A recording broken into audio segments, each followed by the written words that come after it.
Суди и обвинители во блага паника од најавените реформи во правосудниот систем. Експерти посочуваат дека само со темелни промени ќе се враќа до вербата од граѓаните во институциите кои делат правда.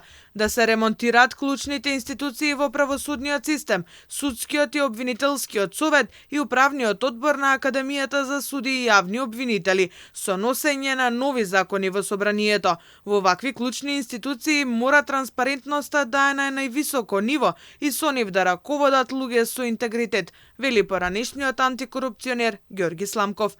Секогаш ќе очекувате реакција од оние кои што се чувствуваат загрозени за нивната позиција. Меѓутоа, прашањето овде е јавниот интерес. Не станува збор овде за приватниот интерес на поединец, дали е на функција или ќе ужива привилегија одреден временски период.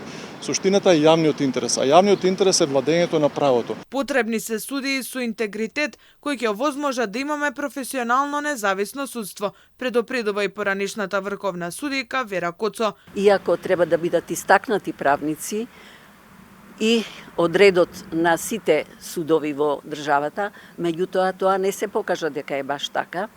Имаше доста изигрувања во тој случај, имаше доста влијанија од страна на нивните одлуки. Добар дел од правната фела проблемот го лоцира во овие три институции. Темелните реформи се неопходни уште во првите 6 месеци по формирањето на владата. Гледате судскиот совет како рогови увреќа, обвинителскиот совет па го нема нигдека, непрепознатливи се. А тие треба да бидат стожерот, тие треба контролор на третата власт да биде. Треба комплет да се приспита улогата и на судскиот совет, и улогата на обвинителскиот совет, и улогата на Академијата за суди, дали таа Академија ги оствари очекувањата.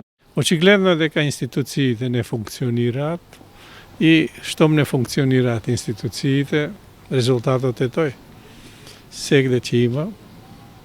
Затоа треба да се направат корените промени и во судство, и во обвинителство. Новото парламентарно мнозинство најави реформи во однос на највисоките правосудни институции, зголемување на критериумите за истакнати правници кои ги избира собранието, но и ќе треба да презентираат програма за работа со точно утврдени индикатори за успешност. Партијата на идниот мандатар Мицкоски ќе бара максимална транспарентност во секоја постапка и отчетност пред граѓаните.